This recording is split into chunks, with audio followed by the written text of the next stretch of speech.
All right, hopefully this won't take as long as it did last year. So another year of movies has come and gone, and this year I've actually talked about quite a few of them. Not a lot, but like definitely more so than like the three movie reviews I did at the end of 2024. So now I am doing my ranking of every film I have seen this year and I am going to try and keep my thoughts a bit briefer since again I do have full reviews of all of these movies on my channel somewhere. So if you want my extended thoughts, go to those reviews. I kind of want to keep this as short as possible. I'm sorry. And I'm not going to be talking about any films that were not released like officially in the year earlier than 2025. So like if there's a film that got a wide release this year but got like a film festival release last year or in 2024, then I'm not going to be talking about it here. I'll briefly mention where I would have ranked it, but other than that, yeah. Again, you want my full thoughts on those? I have reviews of them on my channel somewhere. All right, so let's kick things off. Easily, worst film I saw all year, no question. War of the Worlds, 2025. This was awful. It was genuinely incredibly awful. Don't get me wrong, it was awful in the most entertaining way possible because it was very entertaining, particularly thanks to Ice Cube's horrible performance.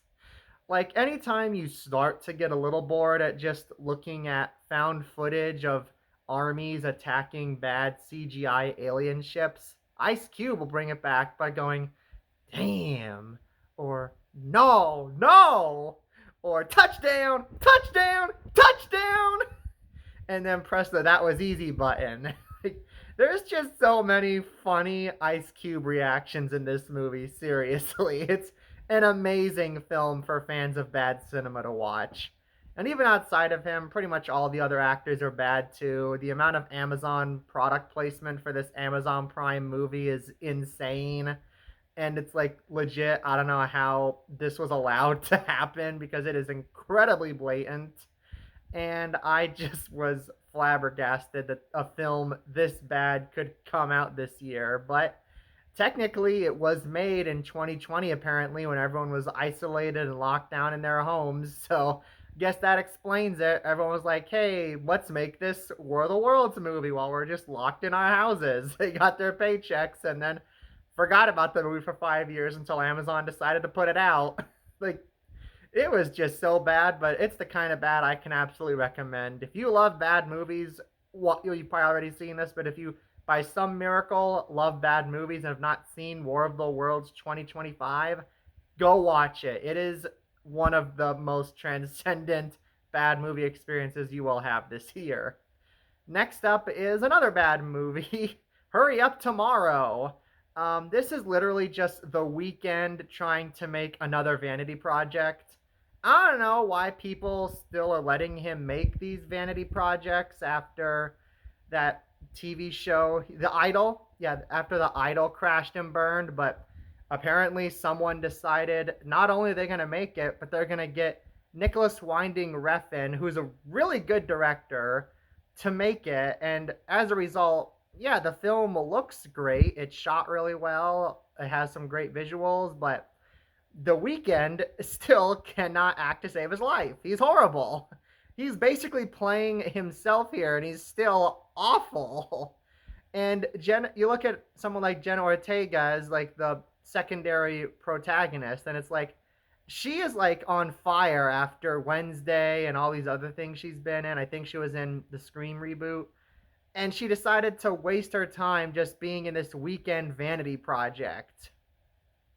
And like at first, I was willing to be a little nice to it. Like, okay, acting's not good, story's not interesting, it's meandering a lot, but and like there's a few funny bad performance moments from The Weeknd, but for the most part, it's just kind of boring. But at least it's nice to look at. At least it has good cinematography. Then the ending where Jenna Ortega literally just starts singing The Weeknd's songs at him while he's tied up onto a bed and explaining why they're so brilliant happens, and I was like, okay, this has crossed the line. I can't. I can't just give this like a maybe a 4 out of 10 pass anymore. This is 3 out of 10 garbage. I couldn't stand this. It's not even fun to watch. Like, I don't know, maybe if you get some friends together you can make fun of it, but I watched this alone and it was very hard to get through at points. It was bad. Next up is Finding Joy. This is the second Tyler Perry melodrama that I have seen this year, and this is I guess not as bad as Tyler Perry's Temptations of a Marriage Counselor, but it's still pretty bad because so it's trying to be like this is him trying to make his own Hallmark movie, and he doesn't know how to make a Hallmark movie because the couple in this movie do not have any chemistry at all.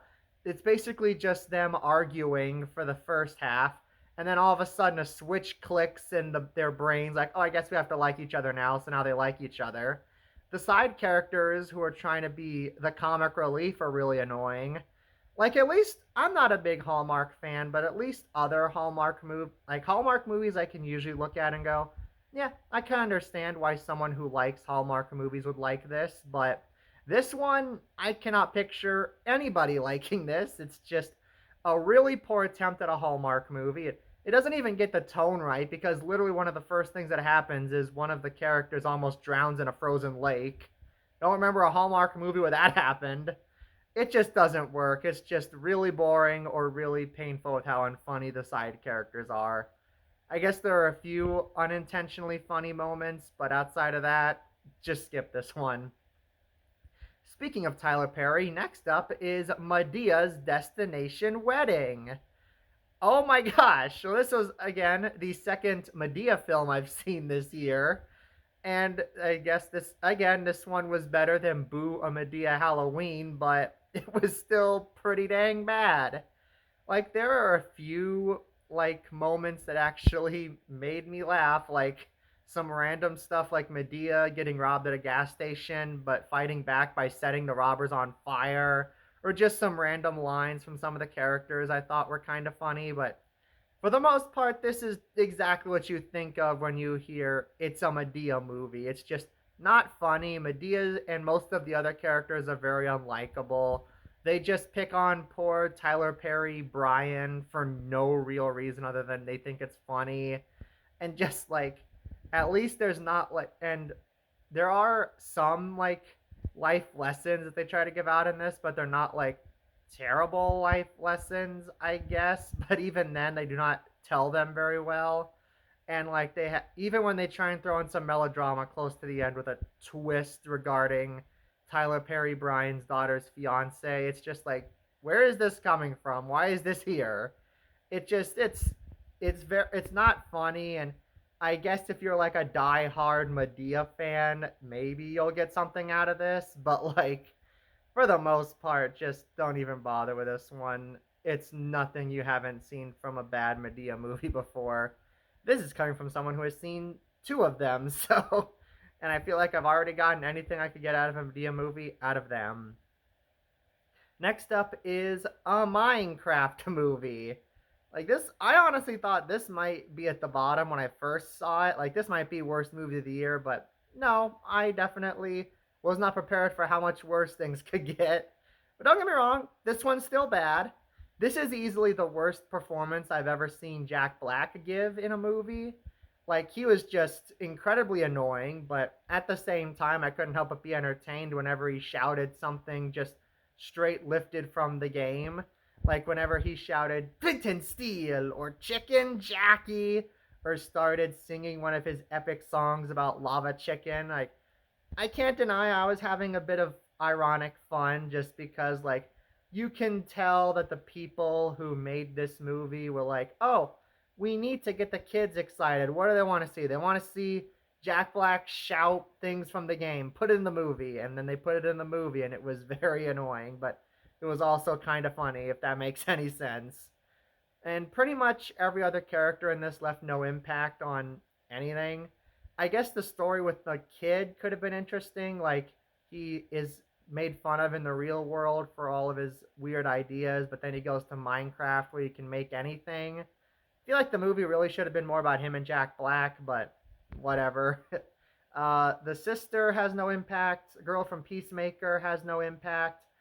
Jason Momoa, he's just pretty bad in this. Like, I don't think he was really trying, but then again, I don't know anybody who would really try in this.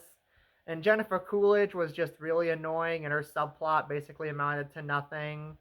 Like, this literally just feels like one of those weird YouTube videos like Minecraft in real life. Like, what would it look like if real people went to Minecraft world?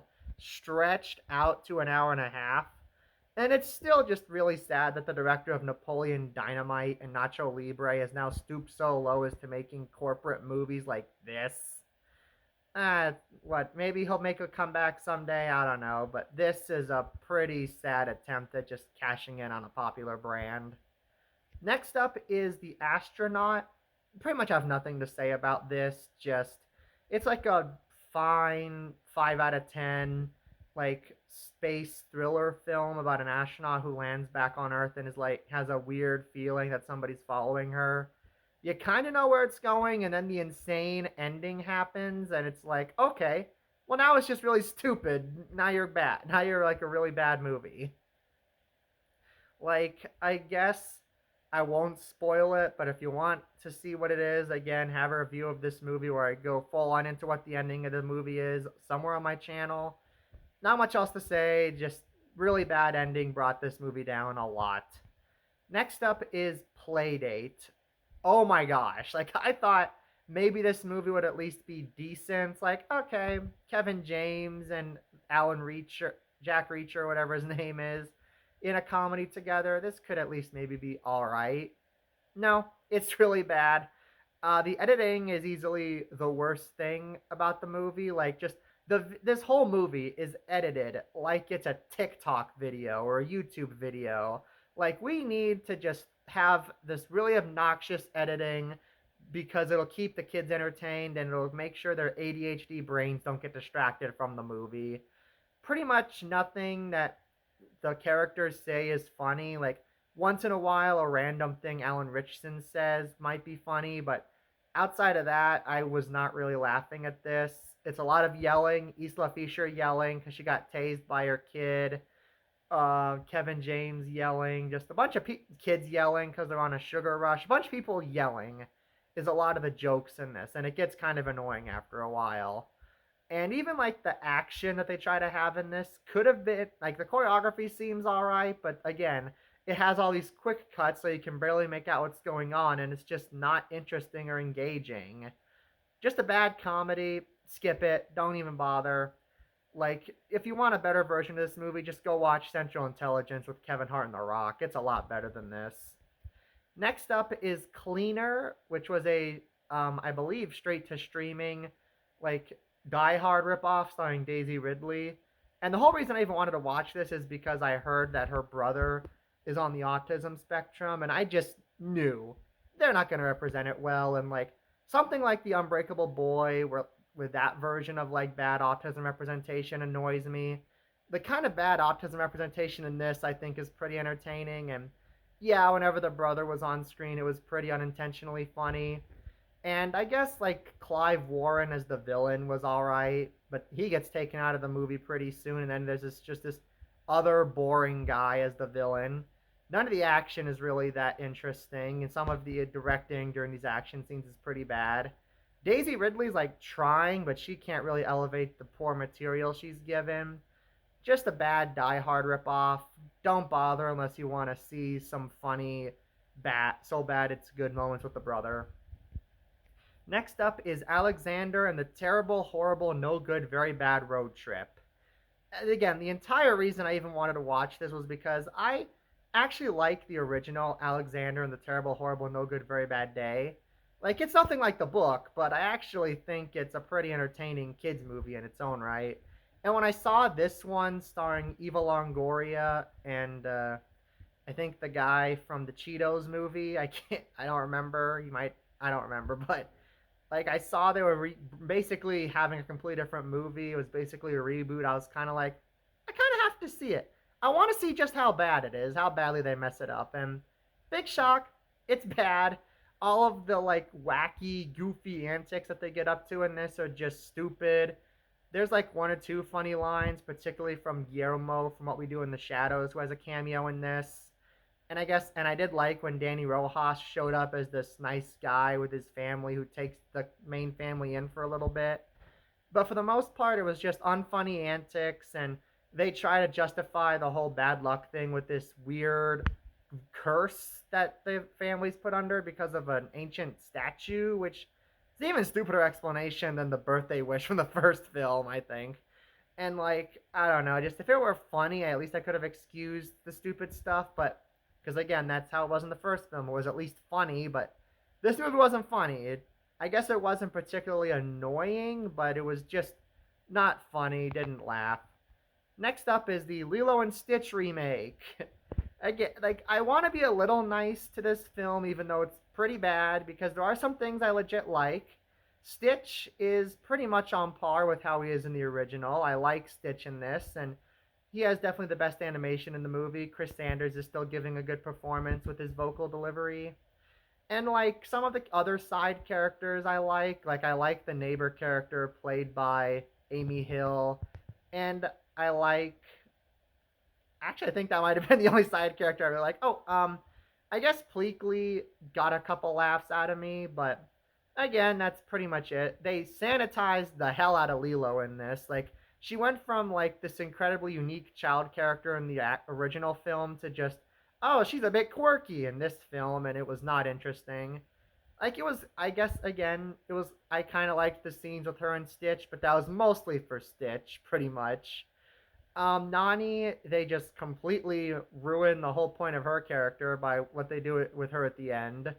Again, talk more about that in my actual review. I guess I won't spoil it here. And what they do with Jumba, oh my gosh, I don't know what the heck they were thinking with that. Guess there was a aspect of the original film that was not brought over here, so they needed somebody to fill that void. Jumba, why not? Even though again, I guess I won't spoil it. I go more into the whole Jumba thing in my original review.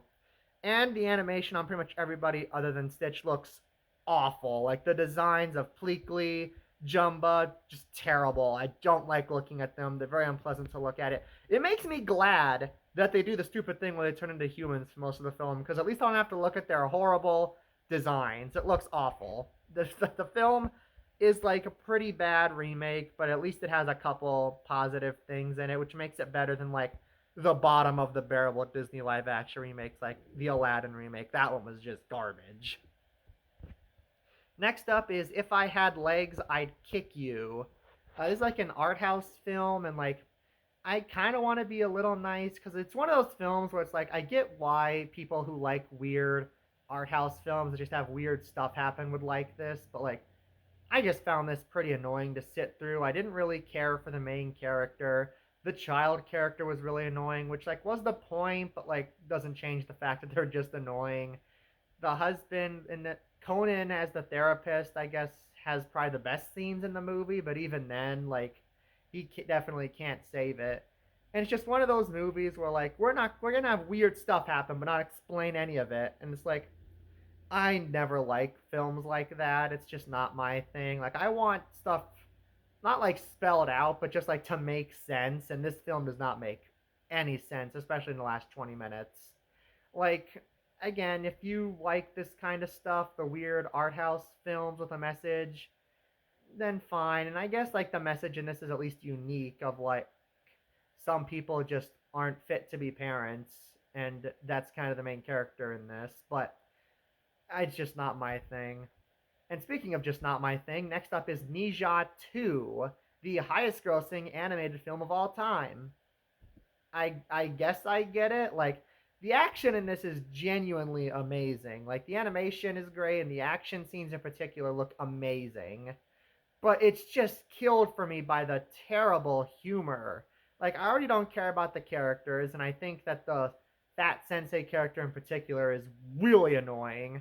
And Ninja himself, I guess, is like fine as a character, but again, he just has a bunch of unfunny jokes that completely take me out of any sort of investment I could have with him or anybody really.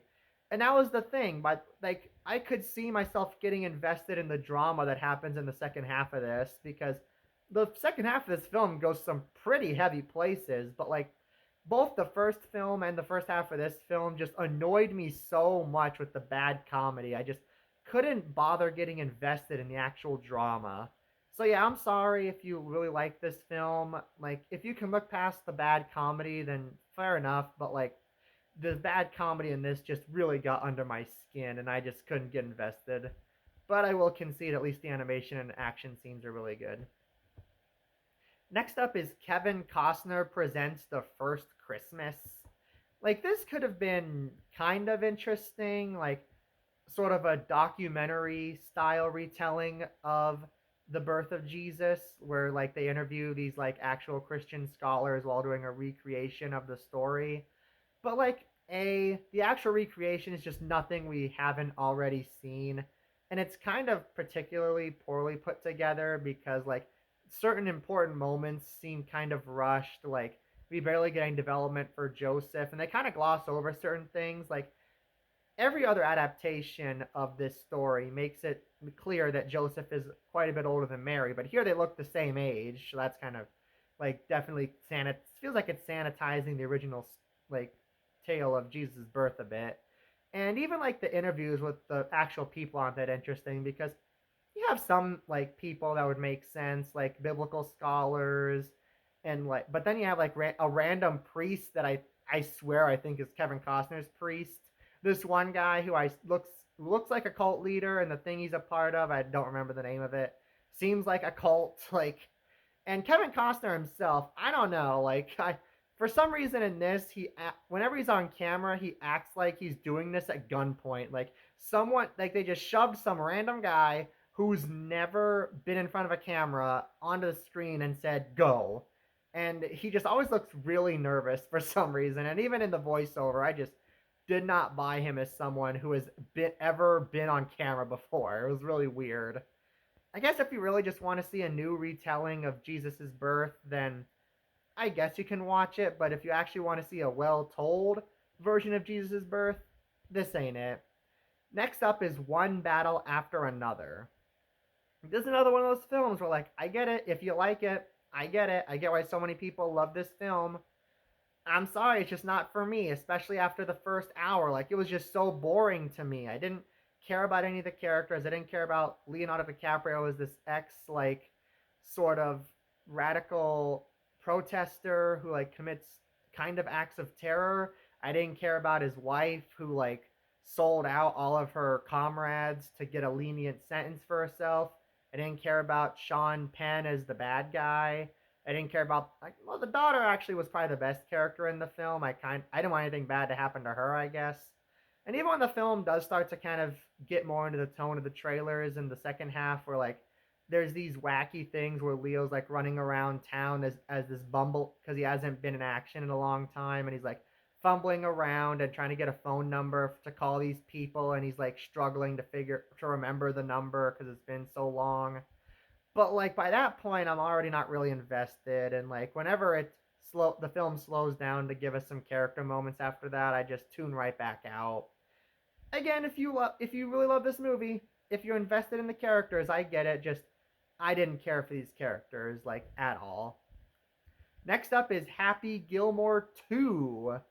And this is like, I like Adam Sandler. I still want him to make good films nowadays, and I love the original Happy Gilmore. It's easily one of my favorite Adam Sandler films.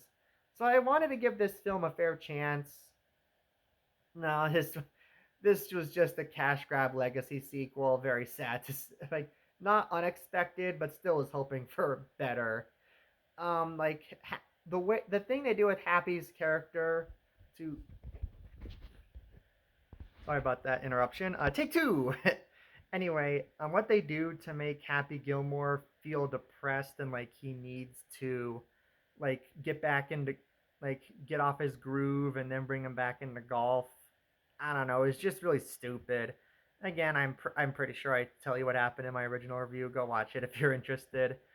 The most of the characters in this are not interesting. Most of the humor is like literally just, hey, remember the first film? Well, here it is again. Like literally the way it's edited, like they just play clips from the original and then and then do the same joke again as if you didn't literally just show us the joke. Like when Ben Stiller's character is like about to go down on Happy and be like, "Ooh, I got you. You're in my world now." Literally, they play the clip from the original film where he goes, "You're in my world now, Grandma." Immediately followed by, "You're in my world now, Happy." Because they need to remind you of the member berries moment, I guess, which is definitely an interesting way to do member berries. I'll give you that. Yeah, like some of I guess I laughed at some things. Like I guess I actually did laugh at the Eminem cameo, and there are some lines in this I laughed at.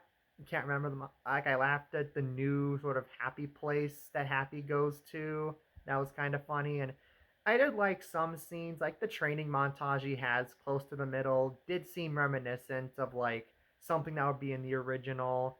I like that this film kind of tries to show respect, like the legacy of golf, by having all these golfers cameo and having the whole plot be like we have to preserve the sanctity of like traditional golf. And I actually like what they did with Shooter McGavin in this. I think it's like an interesting thing that they did with him.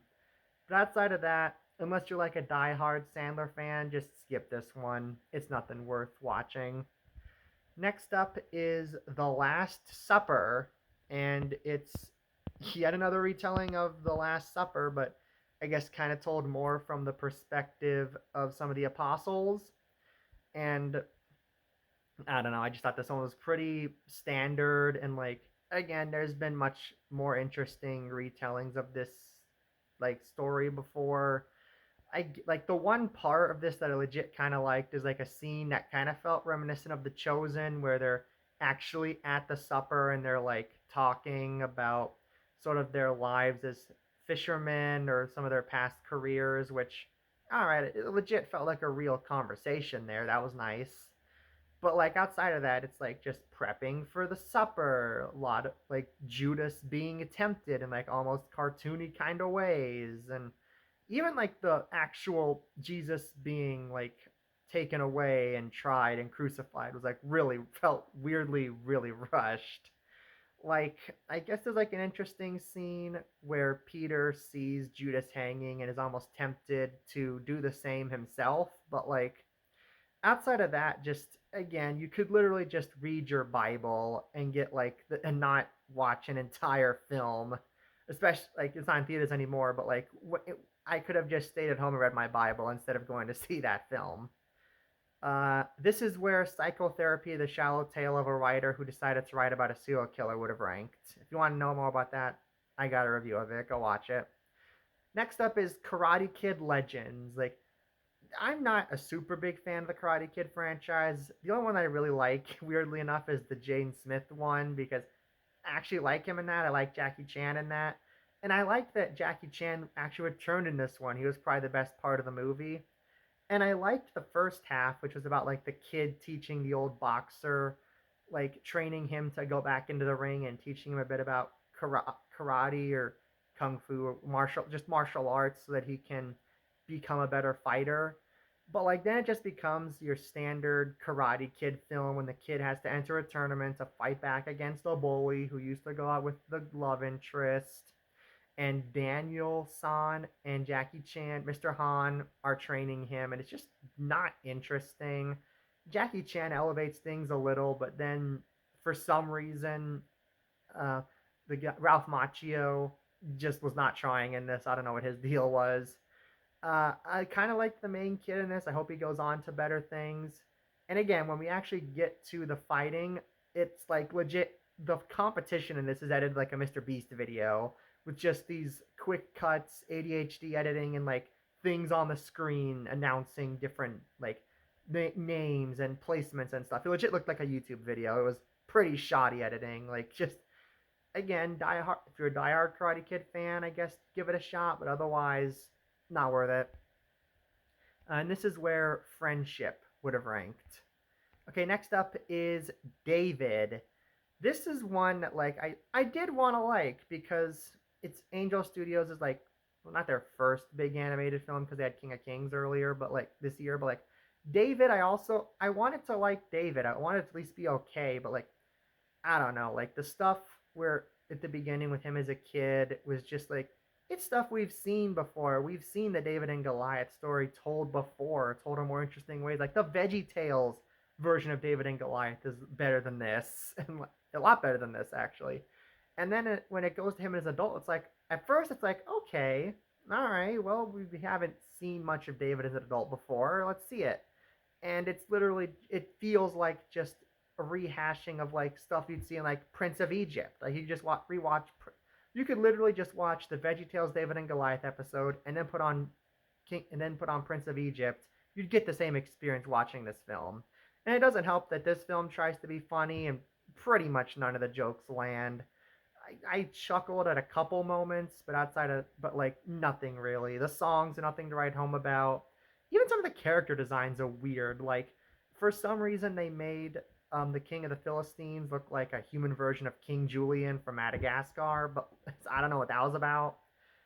Again, like I guess like the animation is nice. There are some moments that I enjoyed, and again, it was at least kind of interesting learning more about like actually seeing David's adult life portrayed on screen. But again, just unless you really want to support every new Christian film that comes out, I don't think you really need to see this one. Next up is Unknown Number, the high school catfish. This is like an interesting enough documentary. It's kind of crazy seeing just the insane like lengths, just the insane places this one goes to. I'm not gonna go too much into it because most of the interesting stuff to talk about is just what happens, and I don't want to spoil it. But like for some reason, like just I'm completely taken out of it by the ridiculous voice they use for the anonymous text that are sent. It is so stupid. I can't take it seriously. Like these are serious things that are happening, but like it's just taken out by oh no. It looks like your boyfriend is moving on to someone else. And it's just like, I can't take it seriously with that voice. Could have been interesting, but like, yeah, that it's pretty standard, like, in terms of like how to present a documentary, and that voice just really takes me out of it. But you might find it interesting. Well, you can give it a shot if you want. Next up is Love Hurts, and I wanted this to be good because I ever since I saw him in Everything Everywhere All at Once, I've really enjoyed Ke Huy Quan. He was great in that movie, and he's been in other things that I liked. Like I liked him in Loki season 2, and even this year's Utopia 2. I thought he did a good job in that, and and he was definitely the best part of this movie. Like the action scenes were good, and he was definitely charming. He was definitely the best part, but then you have things like the love interest, where like I'm honestly kind of like I don't want you two to get together. You're kind of awful. And then you have the bad guys, where it's like either you don't care or like they're trying to be funny, and it's like you're not funny. You're just kind of annoying. Like again, Marshawn Lynch is actually somebody I've kind of liked seeing pop up and stuff, and he just wasn't really that funny here. And like Sean Astin as the boss, I actually kind of liked, but even that felt weird because after giving him a really nice scene, they kill him off in the brutal way. It's like, okay, where'd that come from? And yeah, at the end of the day, if all I really like about this movie is the main character and some action scenes, I can't really see myself recommending it. It's all right. I don't regret watching it, but there's another film kind of like this that's going to come up later on in the ranking that is I just would recommend much more. Next up is Thunderbolts. Like I wasn't super invested in whether or not this movie would be good, but at the end of the day, it's all right. It's like definitely a film where I can understand why bigger comic book fans than myself enjoy it. Like I understand getting invested in these characters, and like the ones that I liked were pretty much just the main character was fine, Bob was all right, and I did legit like Red Guardian. He was pretty fun when he showed up. And everyone else, like again, if you're a big huge diehard MCU fan, I could see you like seeing these characters pop up and getting excited. The action also had some good moments. The comedy was pretty hit and miss. And but like if I'm not invested in most of the characters, I'm not going to get invested in the story. And that was the big problem. Like they tried to do these story arcs for like the bad guy who was Captain America in Falcon and Winter Soldier. Then John Walker, didn't care about him. Didn't really care about Ghost, or I'm already forgetting who some of the other teammates are. Just didn't really care for most of the characters in this. They weren't terrible, but like, I don't know, just I kind of wish they had maybe focused just on the Black Widow's sister and Red Guardian, because they were definitely the most interesting characters. Next up is Eddington. This is like a political kind of dark comedy, but mostly like a drama and a thriller. And like, I'm not gonna lie, I was like some of the comedy's pretty good. Joaquin Phoenix and Pedro Pascal give good performances, and I was like invested enough in where it was going that I wanted to see it through to the end and like see where it was all going leading up to. But again, it's one of those art house films where like the last 20 minutes are just so weird. Like it's not it's kind of up to interpretation, but also kind of straightforward in what happens. And yeah, at the end of the day, I didn't care what was happening. I just didn't care by the end. Like, okay, this is just kind of stupid. Like, there's an interesting plot development that happens about halfway through. I thought, okay, this could be interesting, but like, again, it's like pretty unresolved by the end of the movie. And Emma Stone and I believe um one of the bad guys from Breaking Bad. I can't remember yet, but their whole subplot was pretty like much pointless. You could have written them out and missed nothing. I don't know what the point of them was. But like again, if you like these kind of art house films, I could see you liking this. And I didn't think it was bad. It was fine to watch once, but just not something I'm gonna watch again. Next up is The King of Kings. This is what I was alluding to earlier with Angel Studios' first ever animated film. It is definitely better. Like, I think this is a pretty good retelling of Jesus' life. I liked Oscar Isaac as Jesus. I think this is definitely one of the more human, like, ironically, like stuff like The Chosen that doesn't just portray Jesus like a like no nonsense godly figure, but actually as like kind of feeling the same things we feel. Like those are definitely the best portrayals of Jesus in my opinion, and this movie does that good. I like and like there is some bad comedy in the Bible flashbacks, but like for the most part, it's like not too painful. It's not as bad as the comedy in David, in my opinion. But what really kind of drags the movie down is like the like in between segments, like the segments with Charles Dickens and his family. Like I didn't care about the kid. I did the cat was all right, I guess. And like if they had just stuck with this being like Charles Dickens narrating his own book, then okay, this would have been fine. But like yeah, I just did not care about the kid was kind of annoying and like I just didn't really. Whenever it cut back to them, I was like, no, get back to Jesus, please. I don't care about these two. Like, I don't know. Again, like, I didn't regret watching it once. And, like, if you want to show your kids something that, like, teaches about the Bible, this is, like, a fine enough thing to show them, but it definitely could have also been a lot better. And this is where A Nice Indian Boy would have ranked. Next up is Eternity.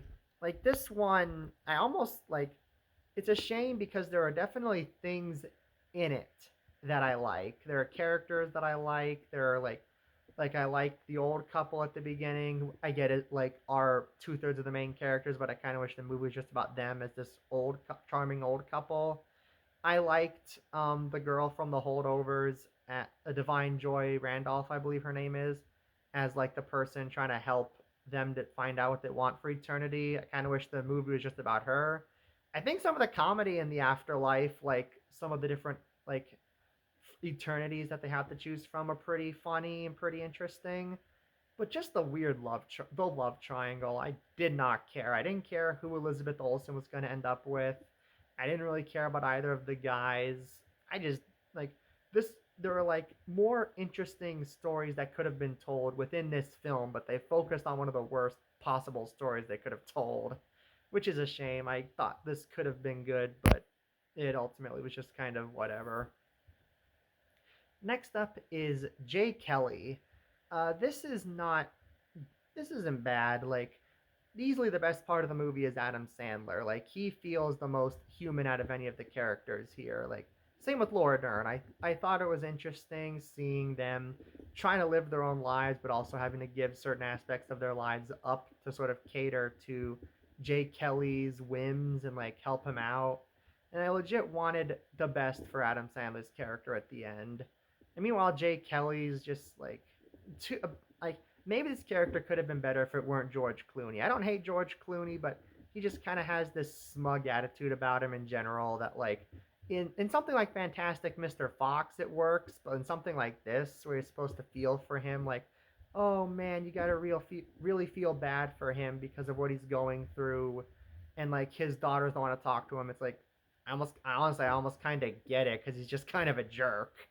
And like maybe somebody like Brad Pitt could have like gotten me to sympathize with him more, but somebody like George Clooney, like, no, this isn't the kind of character you should be playing. I'm sorry. Again, it's not bad, and I can understand if someone were to like it, but for me, just everything that they do with Jay Kelly here, I thought was more interesting in something like BoJack Horseman. Next up is Roof Man. This is like a charming enough film where, again, I can understand why other people enjoy it more. I was a bit bored at points. Like Channing Tatum does a good job in the lead. I liked his romance with the love interest, and like some of the moments in the Toys R Us with Peter Dinklage were pretty funny. But like I don't know, there were also some parts that kind of dragged. Like just him, like some of the scenes with him just hiding out in the Toys R Us aren't as fun as you'd think they'd be.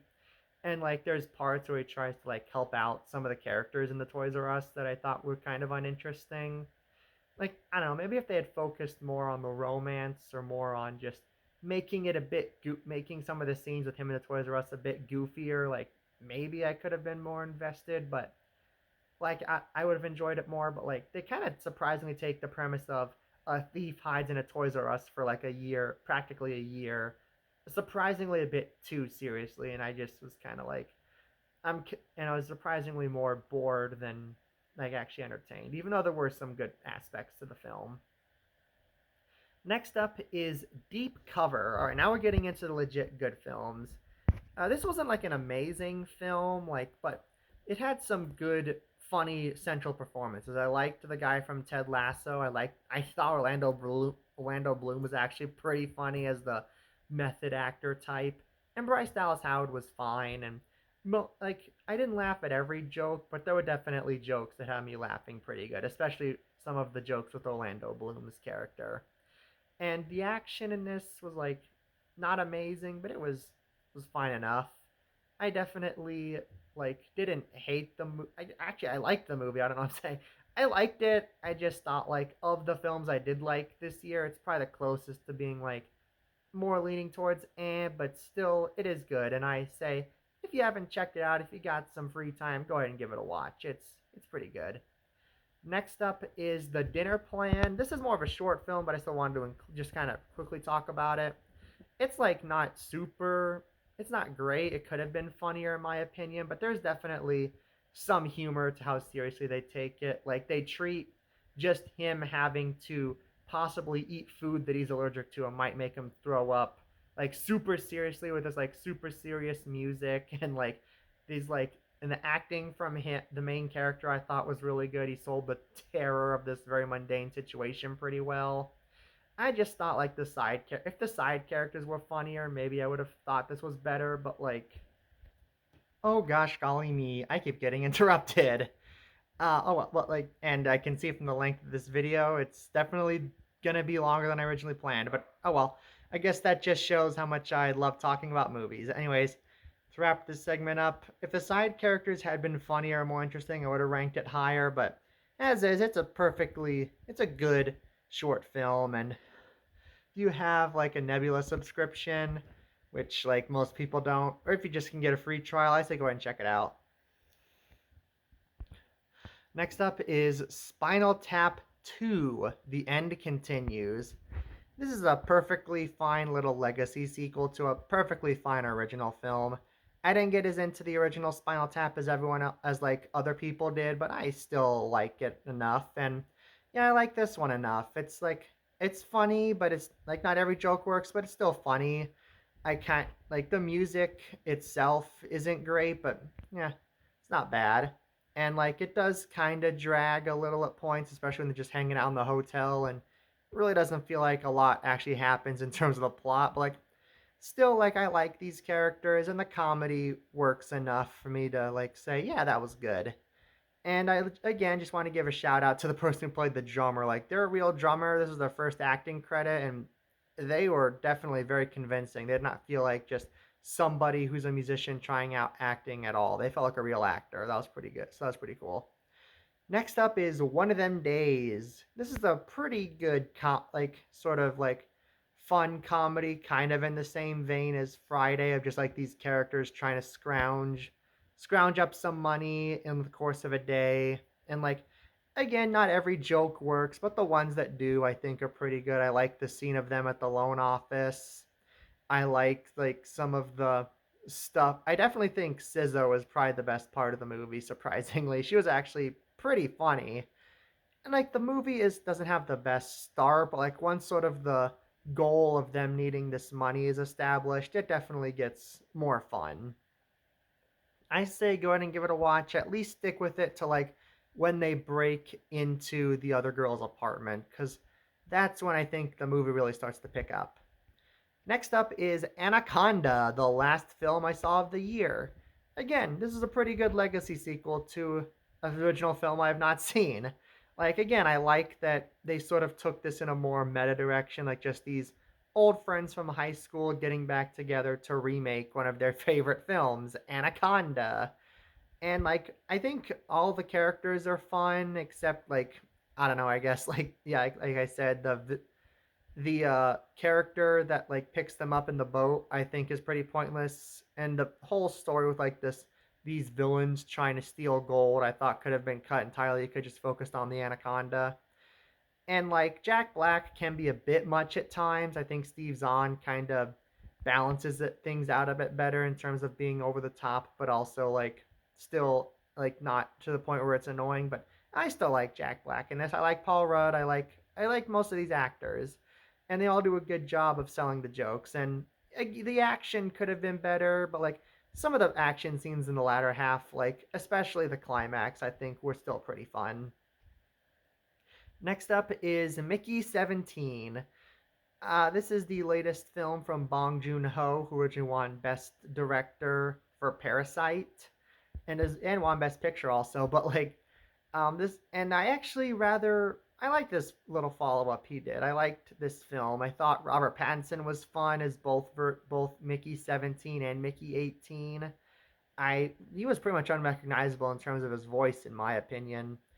I know this was kind of a divisive aspect of the film, but I liked Mark Ruffalo and Toni Collette as the bad guys. I thought they were pretty funny, and I liked the way it sort of satirizes both politics and the way that we treat sort of like the lowest like class of workers in society. Like Mickey does all these horrible jobs, and you'd think they would treat him with all this respect, like thank you for doing this, but no, they treat him the worst out of anyone on the ship, which is like, and again, some of the insane ways he dies were pretty funny. There were some parts of the movie that dragged. Like I didn't care about the relationship between Mickey and the girl and his girlfriend, but for the most part, I still thought this was a pretty enjoyable little kind of sort of indie film. Like it definitely had indie film vibes, just with a bigger budget and bigger stars. Next up is Fantastic Four First Steps, the first Fantastic Four film I've seen, and I thought it was a good one. I liked all of the Fantastic Four themselves. I liked that they kind of touched upon there being a bit more of a reason for Galactus to want to devour the Earth than just like, he's the bad guy and he wants to devour the Earth. And the Silver Surfer in this, they could have done more with, but I thought she was fine. And like, there also aren't a ton of action scenes, but I didn't need there to be. Like, I thought the comedy, when there was comedy, I thought was funny, and I did like seeing them kind of plan out these strategies of okay, what are we gonna do about Galactus? And I legit liked the way they had this like you could interpret Pedro Pascal as Mr. Fantastic in this as being on the spectrum, and I thought those were definitely some of the more interesting aspects of the film, and he's probably why he's my favorite character. But like, yeah, I think this was a pretty good adaptation of Fantastic Four. Definitely the best we've gotten. And yeah, if you're a Marvel fan, obviously check this one out. Next up is the SpongeBob movie, Search for SquarePants. So yeah, I'm big fan of SpongeBob. Definitely love him, and I was definitely excited when I saw we're getting a new actual theatrical film from him, because I haven't seen a SpongeBob movie in theaters since 2015, and this was a pretty good one. Not the best, but still pretty good. Probably number four best, I guess, of all the different SpongeBob movies that have come out. I liked the fact this one focused more on the Flying Dutchman. Him and his pirate crew were pretty fun antagonists. I liked that this one focused on SpongeBob's relationship with Mr. Krabs. Like, I don't think there's really been a movie that's given him the proper spotlight, and so it's fun to see him in this. And yeah, the comedy I just think was pretty funny, especially the visual gags. Like, this is definitely one of those movies that knows how to utilize visual gags and manages to be very funny. Like, not all the like spoken dialogue or comedy works, and I think the film loses a bit of its luster in the third act when they just kind of go to live action above the sea again. Again, it's not as bad as it's been in like the Sandy Cheeks movie, but like it was still kind of like slow compared to the rest of the film. But still, if you're like a fan of SpongeBob, like I know this film's kind of getting more mixed reviews, but if you're a SpongeBob fan, I say this is at least worth checking out. Next up is the Phoenician Scheme. This is the latest Wes Anderson film, and Wes Anderson with his films, I think at this point it's like if you like him, you're gonna like his latest films. If you're not, you're not. And yeah, I actually over the years, like not over the years, like pretty much since last year, I've been watching through a lot of his movies, and I've actually found myself to become a bit of a fan of his. And I like this new film. It's definitely up one of my new top five favorites from him. I thought that the antics that they get up to are pretty entertaining. I like pretty much every scene where Benicio del Toro goes to one of his old friends to try and get money for his scheme. I like the relationship he has with his daughter. I like sort of the, I like some of the weird stuff that happens. Like I like his like other children that he has who are like very resentful of him paying attention to the daughter. And I like Michael Cera as like the sort of teacher who like accompanies him on the journey. The only parts of the movie I thought were pretty slow or like anytime it like focuses on like this weird dream that Benicio del Toro keeps having. Like he keeps going to this heaven type place, and I guess it's a way for Wes Anderson to work in more of his favorite actors that he loves working with, even if they barely get lines. Like Willem Dafoe's in this. I don't even remember if he has like a full sentence in this. I think he just has a couple words. And like I still don't remember like even when I first watched the film, I didn't 100% understand what exactly the whole scheme was. Like he's trying to build this railroad, but I don't remember how it's supposed to get him money. But like still, like I did enjoy this one, and if you're a Wes Anderson fan, I think you will too. Just maybe if you're not a Wes Anderson fan, maybe go ahead and skip it. Next up is You're Cordially Invited. I didn't really have high expectations for this like Will Ferrell comedy. I was like, maybe it'll be fine, but I actually rather enjoyed it. Like I liked Will Ferrell. I liked a lot Reese Witherspoon. I liked a lot of the sort of family members at the wedding, and Jack McBrayer. I just love seeing him pop up in anything. And like not every moment works. Like not all the comedy is funny, and they kind of try and force in a relationship with Will Ferrell and Reese Witherspoon at the last second, which I thought was kind of out of nowhere, but like overall, I did enjoy the movie, and I think if you're like a Will Ferrell fan, go ahead and check this one out. It's not like some amazing movie that'll change your life, but it's a fun Will Ferrell comedy that I think fans of his will appreciate.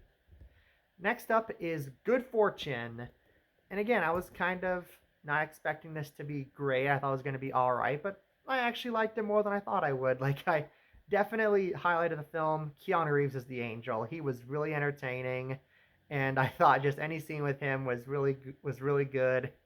And I thought Seth Rogen was also pretty good in his role.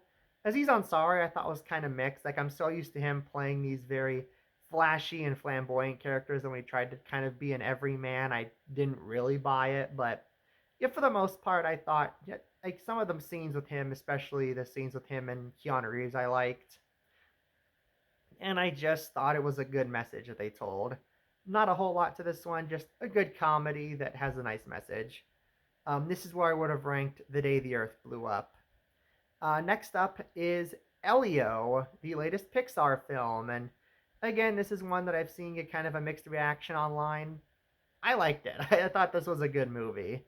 I will admit, if you don't like it, I can kind of understand. It's not like an amazing story, and it is one of those films that kind of focuses a bit more on the comedy and being kind of weird. But Elio, like, I really like him as the main character. Like, I definitely have seen multiple people online compare him to Lilo from the original Lilo and Stitch. Like, he's a better Lilo than the Lilo in the live action Lilo and Stitch remake. Like, I thought he was.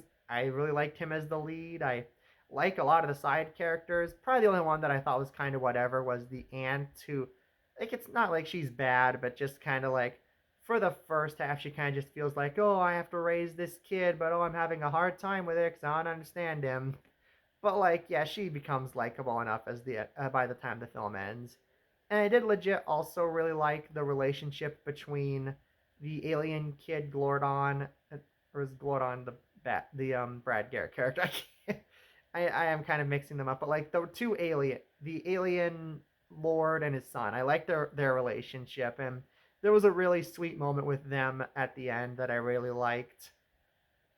And this film also just, again, I think has really good autism representation with Elio not outright being stated to be on the spectrum, but he's definitely, I believe, autism coded, and I think they do a good job with that. I definitely saw parts of myself in him.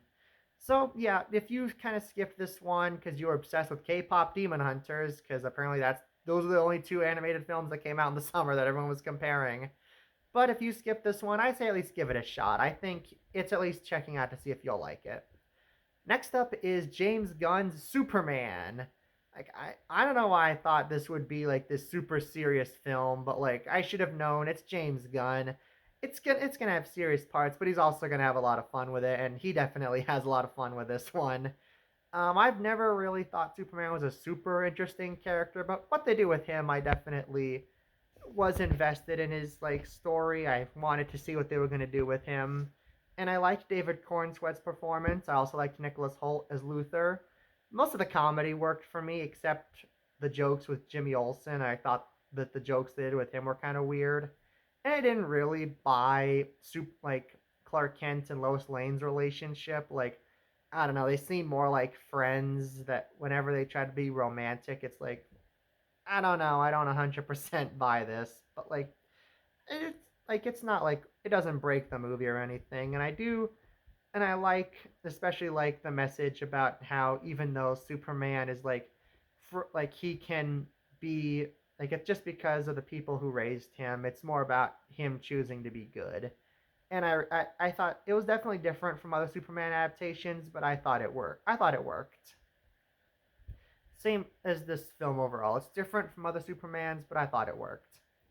And his next up is Plankton the movie. This is definitely another like SpongeBob movie that got mixed reactions, but I actually thought this one was pretty dang good. Like again, it's not the this not topping the original. I probably put it as like a tie for second place with Sponge Out of Water, but and it's like kind of the problem is that like it's not the funniest SpongeBob movie. Like I honestly, I might say that like the SpongeBob movie I have ranked below it, Search for SquarePants, is funnier. But like the main advantage this one has is out of all of these SpongeBob films, aside from the first one, it probably tells the most unique story. Like I just like that this one actually delved into the relationship between Plankton and Karen. Like you wouldn't expect to see that. Like I don't think they've ever really shown how they really got together outside of like quick flashbacks, but I was legit invested in their relationship in this. Most invested I've been in any SpongeBob media in Plankton and Karen. And yeah, I did legit just like seeing them get together in their like in the past, and I liked what they did with their relationship at the end. And SpongeBob, unlike the Sandy Cheeks movie, didn't feel like just a hang on because he actually was the one trying to get Plankton to open up and tell him how he and Karen met and like sort of what happened with their relationship. So he does serve a purpose here, and therefore he's allowed to be funny. Like he kind of wears out his welcome a bit as the film goes on, because like at a certain point it's like, okay, we don't need him anymore. He could leave, but it's still it doesn't ruin anything. And I think that some of the scenes were like when Sandy, Mrs. Puff, and Pearl are fighting the Karen clones. I thought that was a pretty fun sequence. Overall, again, if this is a SpongeBob movie that like if you don't like it, I can kind of understand because like I said, the comedy isn't that great, and like even the animation is like pretty whatever. Like it's not terrible, but it's also like you can kind of tell they're cutting corners at points. But like if this is a SpongeBob movie you kind of skipped, I say go ahead and check this one out. You might be surprised. Next up is The Roses, a War of the Roses remake that I was not expecting to be as good as it was. Like this was just a legit pretty dang funny movie. Like I liked Benedict Cumberbatch, I liked Olivia Colman, I believe was the wife in this. You legit understand their relationship, like you understand how it kind of deteriorates, and like I like how it doesn't get too over the top until closer to the end. Like I think that's the original War of the Roses' problem. Like it starts out as this very like straightforward romance, and halfway through it just jumps straight into, oh, now we're running bulldozers through the house or biting private parts. This one like starts as like a light-hearted romantic comedy, keeps at that, but introduces a few more dramatic elements as the film goes on. And then at the end is when the more absurd elements finally come in. I think it's much better paced in that regard. Only and I think the some most of the side characters are pretty entertaining in this. Kate McKinnon's kind of annoying at points, especially with how she keeps wanting to sleep with Benedict Cumberbatch. But like again, doesn't ruin anything. For the most part, I think this is a very entertaining romantic comedy about the downfall of a relationship. And if you skip this one, I definitely say check it out. This one is definitely one of the better like remakes of a classic comedy that I've seen. Next up is probably a film you've never heard of, Code 3. This is like a straight to streaming comedy about Rainn Wilson, Lil Rel Howery, and Amy Mann, I believe her name is, working as ambulance drivers. And yeah, again, like first of all, comedies. This is a pretty dang funny movie. Again, like I just thought a lot of the jokes really landed here, and even then, like actually think the dramatic elements work pretty well here too. Like this movie definitely reminded me a lot of Brooklyn Nine Nine in terms of that. Yeah, it's a wacky workplace comedy about a place you don't really see comedy set in, but then also it'll tell you about these legit issues that characters in that like real people in this field face, like the whole scene with the character who is a former veteran and literally cannot afford his meds, so he kind of sometimes loses his mind a bit, or like the scene where they have to go to the old folks home and literally just these people neglected this guy to the point that he died, but they're like trying to pass the buck to the ambulance drivers because they got there too late. But like yeah, and like so it's really mixes comedy with drama well, and especially Rainn Wilson's monologue after the scene at the baseball field. That again, he transitions seamlessly between like just this kind of funny but also kind of sad monologue where he's just angry at all the different terrible aspects of his job, and then just by the end of it he's just numb to everything that he's had to put up with over the years.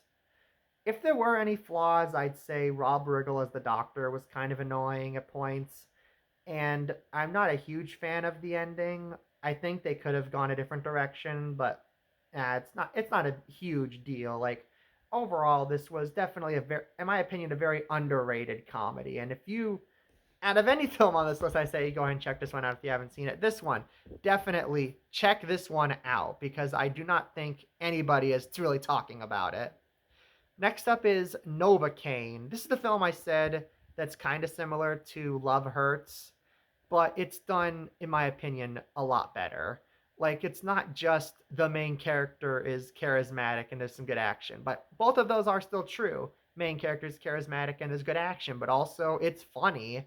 Like, the whole premise is this guy can't feel anything, so he can't tell when he's in pain. So all of these bad things keep happening to him, but he can't really tell. And people, it's either like people are shocked because he's not in pain, or he has to. Even there's some scenes where he like kind of has to play off that he's in pain to kind of buy time or like sort of like trick people into thinking, oh, I do feel pain. Ow, that hurt.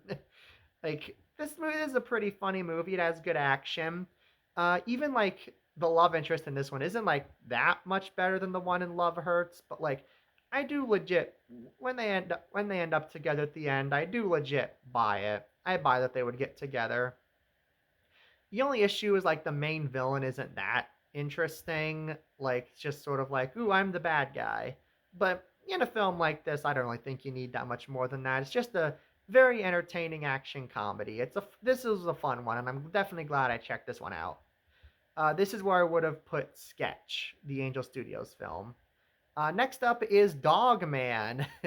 This one was very pleasant. This one was a very pleasant film to watch. Like that's kind of the best word to describe it. Just it's very pleasant. Like Dogman himself is like honestly maybe charming is a better word because this is a very charming movie. Dogman himself is very charming. I like that they don't give him a celebrity voice. They just it's like a dog. You have to kind of go off of it with his face and like sort of like the way he can the limited ways he can communicate. Was actually very surprised at how much I liked Petey the cat because like when I found out he was played by Pete Davidson, I was like, oh, maybe this won't be a good one. But no, I really liked Petey. I liked sort of the arc he went through. I thought he was funny, and I liked that they don't 100% redeem him at the end. Like he's like they kind of redeem him a bit, but he's still not technically really a good guy. So, that was actually pretty interesting. Lil Petey I thought was very cute, and I liked sort of the dynamic between him and Petey. Even like minor side characters like the chief, I thought was good. I liked the chief. I especially because like they kind of make him the angry commissioner character, but they also make it clear he does like want to see Dogman succeed and he legit cares about him. And like a lot of the side character, like the character who tries to buy little Lil Petey at one point, like I can tell that that person has more of a role in the Dogman books, and that scene with them was really entertaining. And I also liked some of the side characters, like the big cat that Petey meets in prison. I don't remember their name. I'm sorry.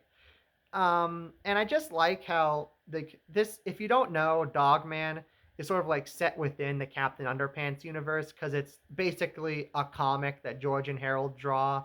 So this is basically supposed to be one big Dogman origin story comic, and the tone that's a tone that definitely works. Like it doesn't take itself too seriously, but it also like sometimes will slow down and like sort of like let you feel for the characters and what they're going through.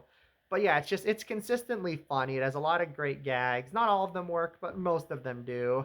And I just really like the characters. This was definitely a very charming movie to sit through, and it does not have as much like to quote like Miss Principal Krupp from Captain Underpants toilet humor as you would expect in a film set within the Captain Underpants universe. This one was fun. I liked it. Next up, we're getting close to the end. Next up is Zootopia 2. And I definitely really love Zootopia 1. It's one of my favorite Disney films. And this one was not as good, but I definitely still can say I enjoyed it. I love the new like environments that they establish in this. Like I like the marsh that they go to with all of the reptiles. I like the desert area and the action scene they have at like the Burning Mammal Festival. The action in this also, by the way, a lot of good action. The first action, like it ranges from like fun action, like the action scene at the opening, and more like serious action that's actually done very well. Like I mentioned, the action scene at the um, Burning Mammal concert, and like this is also not as funny as the first Utopia film, but it has more jokes, I feel, and like some of them don't work, but some of them really work. Like this film has puns that like I'm not normally one to like laugh super hard at puns, but like this there are a lot of puns in this movie. I actually found myself laughing pretty hard at. There are like there are a lot of jokes in here that I actually really liked. Um, Nick and Judy, by them as just characters on their own, I still really like them, and I like sort of like the arcs that they go through in this. Again, the movie finds a way to like continue a character's arc after getting everything they want in the original in an interesting way. My only issue with them is just sometimes the way they argue can get a bit much. Like it feels like less. Like sometimes it can be funny, but other times it can be like, okay, you're both just being pretty unpleasant to be around. I'm like kind of getting sick of you two bickering like this. Again, it leads to something, and I appreciate that. But like, there are definitely some scenes in this that are going to be hard to get through on rewatch. Gary the Snake, he's not a bad character, but like the problem is like you don't get to know him that well outside of just his goal of bringing his family back to Zootopia. And the Beaver character, I know her last name is Maple Stick. I don't remember. I think Nibbles is her first name. I don't 100% remember. Like some of her jokes can be funny, but she can also be pretty annoying at points. But like, yeah, but overall, I think this was a solid continuation of the first one, and I'm definitely interested to see where they take Zootopia 3 when that comes out, because it's happening. Even though it's been confirmed it's happening. And now to my favorite film from 2025, the Naked Gun remake. This is like exactly what I would hope for from a modern day remake of The Naked Gun starring Liam Neeson. Like I was kind of worried when I saw he would be starring. Like it's kind of a weird choice, but he nails the deadpan type humor that Leslie Nielsen had in the original perfectly. He lives in this wacky world, says all these wacky things, but he treats it 100% seriously, and he nails it. Pamela Anderson also I actually thought was pretty fun here, like especially in this one scene at a club where she like does this scat type singing, but it's made even funnier by how the villain just looks on like it's the hottest thing he's ever seen, even though it's like really stupid. And like yeah, most of the jokes here are just I was laughing really hard. Easily the hard this film is the hardest I've laughed all year. Like it's not every individual joke works, but those are easily canceled out by the ones that do because this film is so dang funny. And like yeah, this isn't a film that's like deeper than that. It doesn't have any deeper messages or anything. It's just a really funny movie, and it's exactly what you would want from The Naked Gun 2025 starring Liam Neeson. So yeah, it's not much deeper than that. Just I thought it was insanely funny. It's the most fun I've had at a movie theater all year. And yeah, I just say it's my favorite of the year. Not much more to say about it. I you would Normally I kind of have more to say about my favorite films in a year, but no, sometimes you just got to be really funny, and that's all you need. That's every film I've seen in 2025 ranked. I hope you enjoyed it. I just hope that you enjoy seeing me continue to talk about films that I both enjoy and don't enjoy.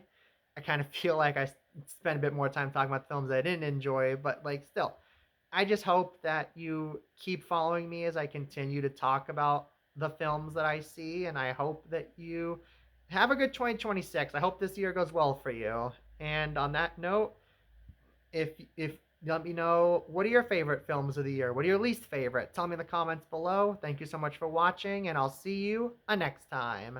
Have a great day.